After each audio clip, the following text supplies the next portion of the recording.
My name is Felicia Schneiderhan, and I want to thank the Duluth Public Library for inviting me to read a piece of my writing for their project. I write fiction and nonfiction and a lot of magazine articles. I just started hosting a show on WDSE called Drawn to Write, where I get to interview writers and illustrators about their collaborations, which is a lot of fun. And the piece I'm going to read is a piece of short fiction called Simon Faces Due East. I wrote this, I started this 20 years ago.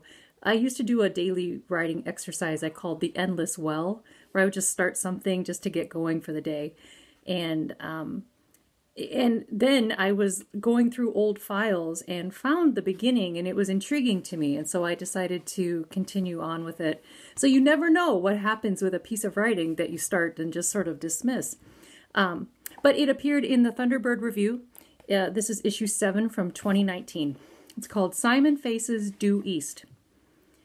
Simon was born with an innate sense of direction. Plunk him down anywhere, the woods, the desert, Moscow, or Cancun, and his body would naturally turn itself so that he faced due east. Within him, the urge felt like a ball of centrifugal force, always wanting to rotate his body. Sometimes it felt like the thin, sturdy line of a metronome, tick, tick, ticking, searching for its center of gravity.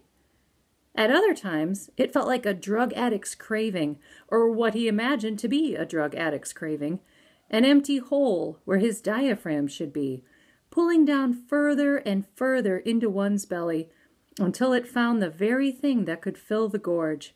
For Simon, the hole filler was due east. This quirk, or talent, depending on how you look at it, was apparent, according to his mother, from the moment he was conceived. She was ill for most of the pregnancy, but experienced a profound sense of peace in the moments when she would sit in their rocking chair overlooking the pond behind their house that, though she never thought about it at the time, faced east. Near the end of her pregnancy, she never left this chair except to go to the bathroom, and when she went to the toilet, she never went for long, because the baby inside her would kick and punch until she settled back into the chair, and the baby resumed his calm, mercurial swimming. In the hospital, the maternity nurses walked him up and down the ward, cooing and comforting him, fussing over his anxious bawling, until one nurse lay him in a bassinet with his feet where his head should be, and he fell into a sound, angelic sleep. As Simon grew, his life ordered itself around his need to face east. His school teachers placed his desk accordingly. He rearranged his dorm room to fill the requirement. He chose his first apartment based on its directional aesthetic and arranged the furniture in the necessary fashion.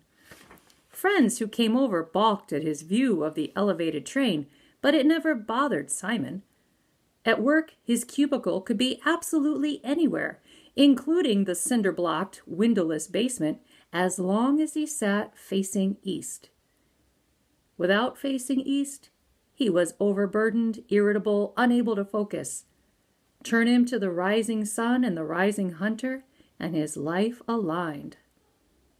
And so, Simon moved through his life, through family and work and old age, and everyone who loved him knew of his quirk, this implicit need to face east. In his final days in hospice, when the pain and agitation rumbled his frail limbs, the nurses turned him toward the sun, and he once again found his peace, closing his eyes and drifting off without a sound. His children and grandchildren mourned him at a grave carefully chosen for its direction. And when they turned away, back to their lives of worry and anxiety and responsibility, not one of them dared to imagine that perhaps facing east might work for them too. Thank you.